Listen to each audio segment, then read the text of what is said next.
Well, welcome to a very special edition of Bourbon and DCS.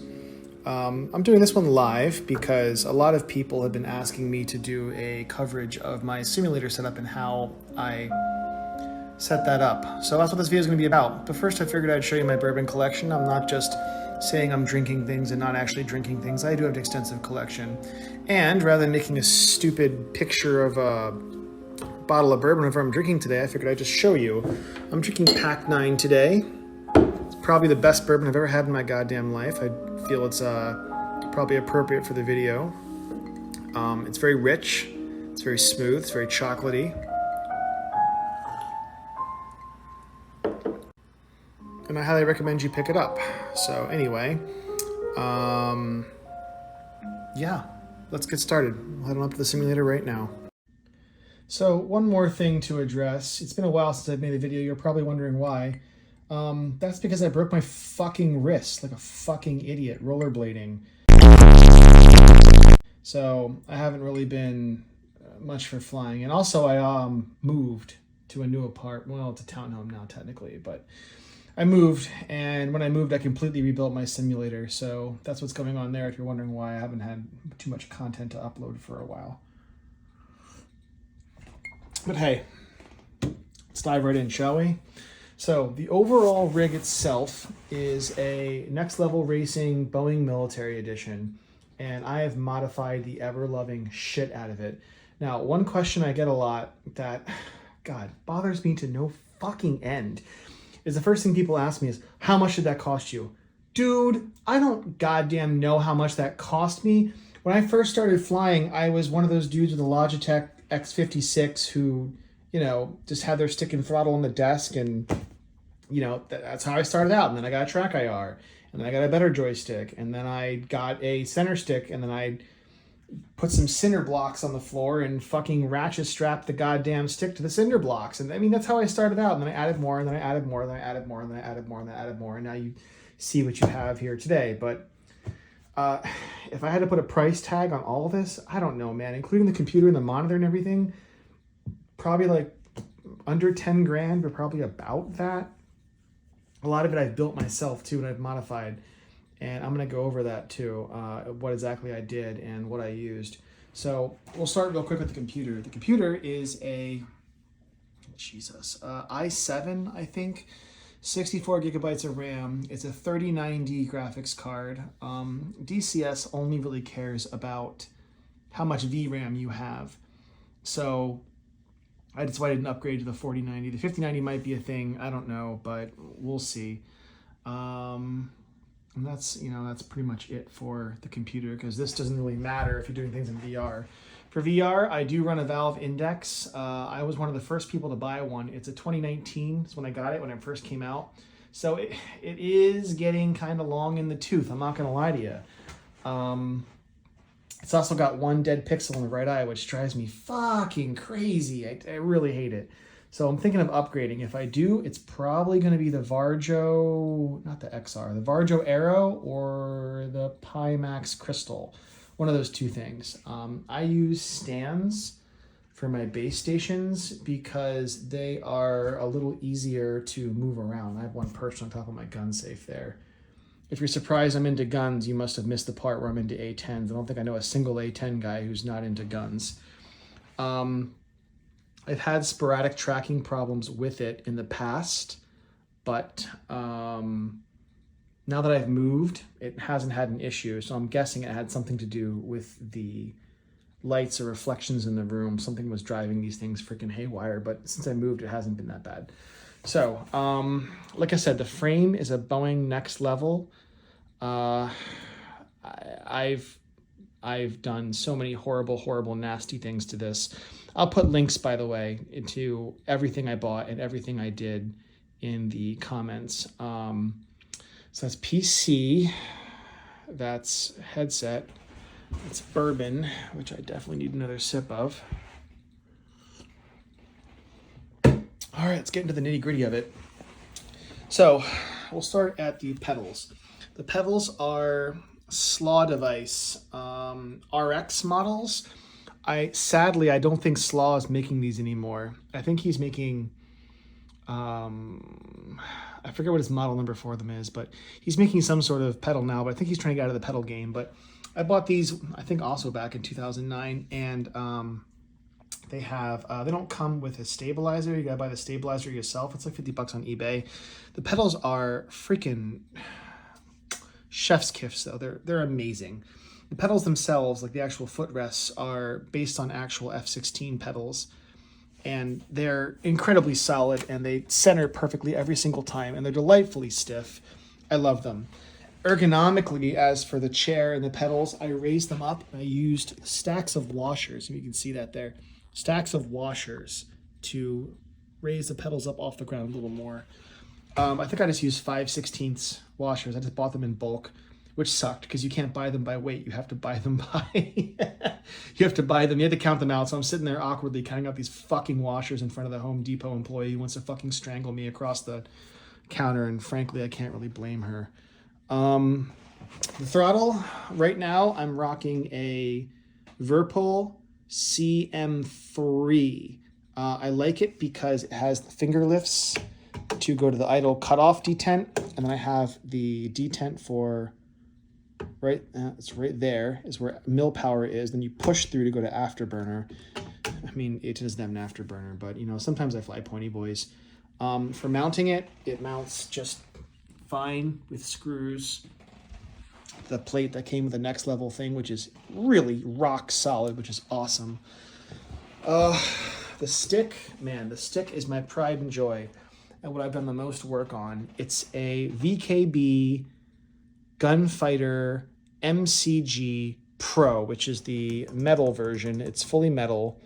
The buttons are ultra clicky and delightful and super tactile, and it is an absolute joy to pull the trigger every single time I roll it on a gun run.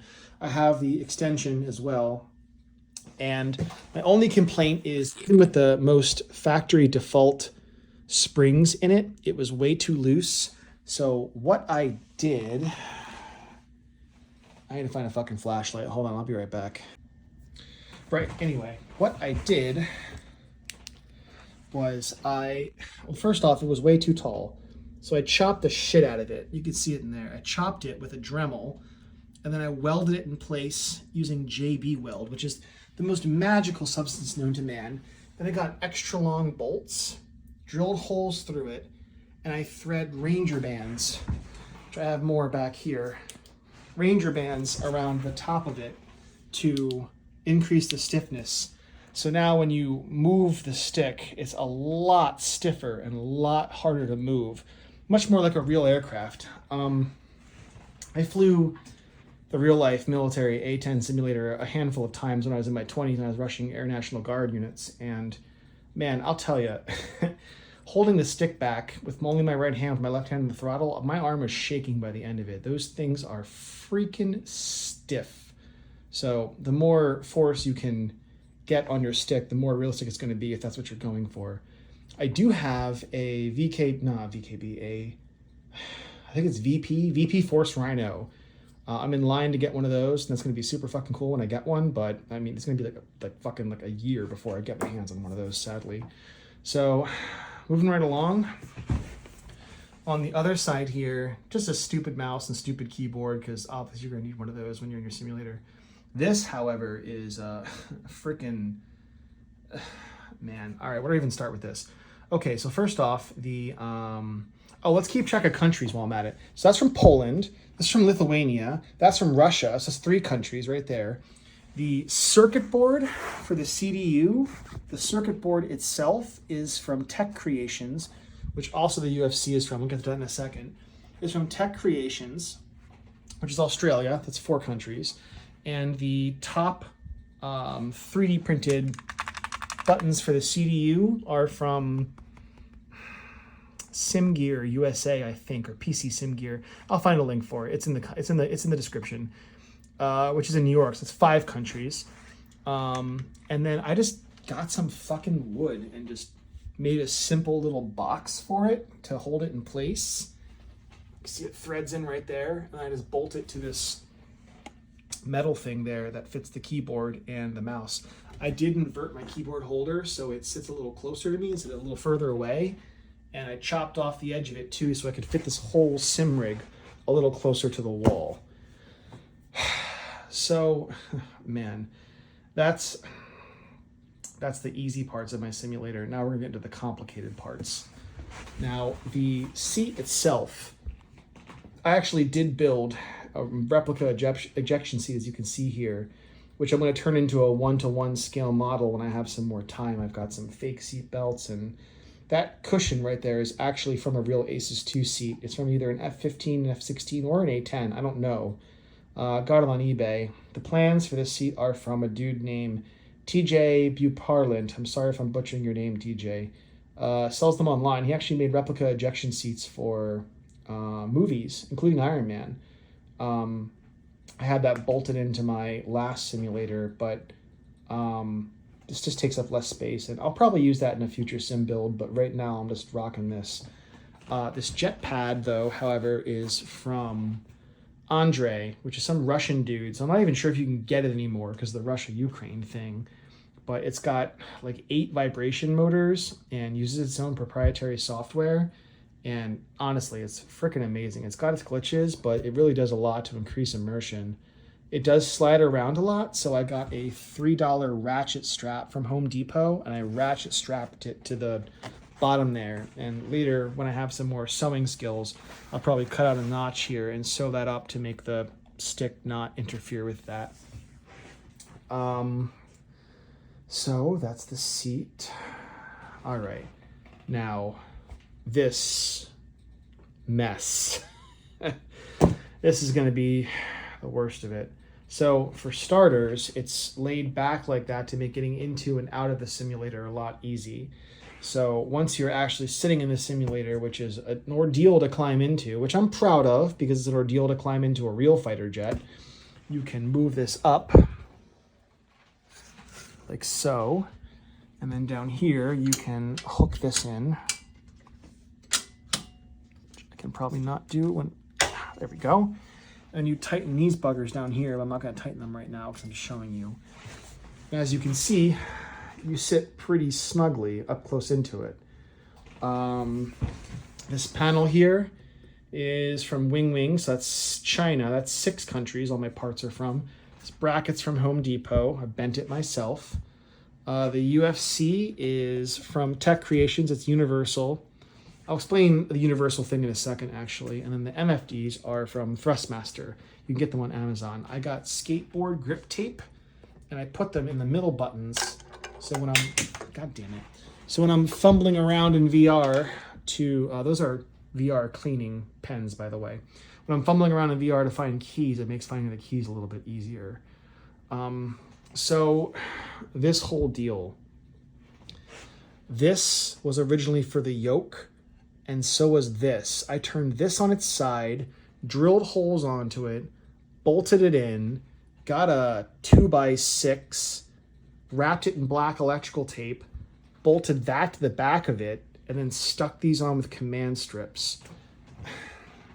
Yeah, I know, it's ghetto. What do you want from me? I mean, like, you know, I could buy professional clips and mounts for like $400, but when I can make this myself and it works just as well for like $20 at Home Depot, I mean, dude, what do you want from me? I'm gonna take the easy route. So fuck you. Anyway, so yeah, that's just about it. The only thing left to cover is the tools I use.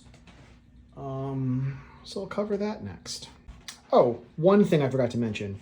So that throttle from Lithuania and that stick from Russia and that takeoff panel from, UFC from Australia, that's from an SU-35, that's from an SU-35, and that's just a amalgamation to make it as universal as possible. The reason I went with the most universal as possible I could is because I wanted to be able to simulate the most number of aircraft with, how do I say this? I want to have a stick and throttle and UFC that covers the most range of buttons and switches and knobs so I can make the most number of aircraft make sense. if that makes sense. So the SU-35 stick and throttle have the most number of buttons, switches, knobs, hats, triggers, guards, you name it. If I were to do it all again, I would probably go WinWing, because WinWing has the F16EX stick and the F15EX throttle. That the F16EX stick is basically, if you don't know, the A10C has the stick from an F16 and the throttle from an F15 Echo Mudhen. And the F16EX is just the F16 stick, or A10 stick if you like, with an extra module bolted onto the side of it that you can remove, that gives it as many buttons and switches as the SU-35. And the EX, the Throttle EX, has the Mudhen throttle with some extra buttons and switches added as well. So I think it would have the same number of buttons and switches and knobs as these two guys, but if you want, you can remove those modules and now have the exact same tactile feel and form factor as a Viper or an A10. So WinWing moving and shaking and really, really doing wonderful things in the industry, as well as they have like a force sensing module and like a vibrating feedback module and all kinds of super cool shit. So I bought these a long time ago. I bought that like 2 years ago. I bought that like 3 years ago. So it's like, you know, if I could do it all again, if I were starting from scratch, I'd probably go WinWing. I am happy with what I have. It's not enough to justify the upgrade for me. My next upgrade will definitely be a new VR headset, probably a couple months from now. But yeah, if you're just starting out, check out WinWing. I would go WinWing. And for the pedals, since that guy's not making those pedals anymore, probably MFG Crosswinds is what I would go with. My friend Dan has those and thinks they're fucking awesome. Oh, speaking of Dan and my friends, Brad Keller, if you're watching this, you're a fucking asshole. Fuck you. I hope you enjoy the video. Okay, tools I use to work on this shit. You know it, you love it. Especially if you're into guns, you've definitely fucked with one. A Dremel. I got this at like Target for like $30. And this is the cutting wheel module for cutting metal, which I burned through quite a few of them as I cut a lot of things on the simulator to make my shit work. This is a standard DeWalt tool chest. I think I got it for like $100 at Costco. Costco is fucking awesome. If you don't have a Costco membership, get you a Costco membership. All the tools you could possibly ever need to work on anything is in this tool chest, basically. And there's only one last thing I need to work on, what I use to work on this. Another little tool belt or tool bag I have. I use a couple things out of here. The main one is, this is a little tool set from Amazon. It careful labels because the spring broke on it, so I'll fling all these things out if I'm not careful, so I zip tied it closed. The other star of the show here is, you will need one of these. Fucking power drill. Get you a good power drill, super important, and with a good set of bits. Worth its weight in gold. Couldn't have done it without the power drill for all the fucking holes I had to drill to modify the crap out of it. That's basically it for tools. It's all I use to work on it, really. Last but certainly not least, if you've ever wondered how I've gotten completely clear ice in my bourbon, there's a special ice maker you can get that freezes ice from the top down to get perfectly clear ice. I'll post a link to that in the description as well. So that's basically it. That's my home cockpit simulator setup. Oh, that bracket, that metal bracket's from Home Depot, for examples. If you have any questions, I mean, hit me up, shoot me a message, drop me a comment, whatever. I'm happy to help you build your simulator or work things out, or if you have ideas, you know, or you want suggestions or anything, by all means, I'm happy to help you set it up. This is pretty good for my purposes. The human brain's a funny thing. You only have to trick a couple of the main senses to get the human brain to buy what it is perceiving wholesale. It's like, if you can match what the brain sees with what you feel ergonomically, the brain's like, bro, trust me, I got this. This is totally real. I totally believe this. This is actual reality right now. You'd be surprised. So VR fixes the biggest one, obviously. It fixes sight, which is the biggest sense to trick. But touch is the other one. And I went through excruciating pains to ensure that that throttle and that stick and that seat are in the correct positions for where they'd be in the real life aircraft. And so when I look down in VR at the stick and the throttle, and what I see matches what my hands touch, my brain's like, oh yeah, bro, trust me, you're in an actual A10. It's real. It's totally real. So that's why I went through all these painstaking lengths to build this cockpit such as I have. So anyway, that's it. Thanks for watching. Like I said, don't give a fuck if you like or subscribe. My wrist is doing a lot better. I should be healed up. Actually, I'm getting cleared by the doctor in like 2 more days to be completely healed up, and then it's back to the gym. But I'll put out some more videos soon. I'll definitely finish up the Agile Spirit campaign. I miss flying that. But thanks for watching my stupid video. Like I said, don't give a fuck if you like or subscribe. And thanks. Good night.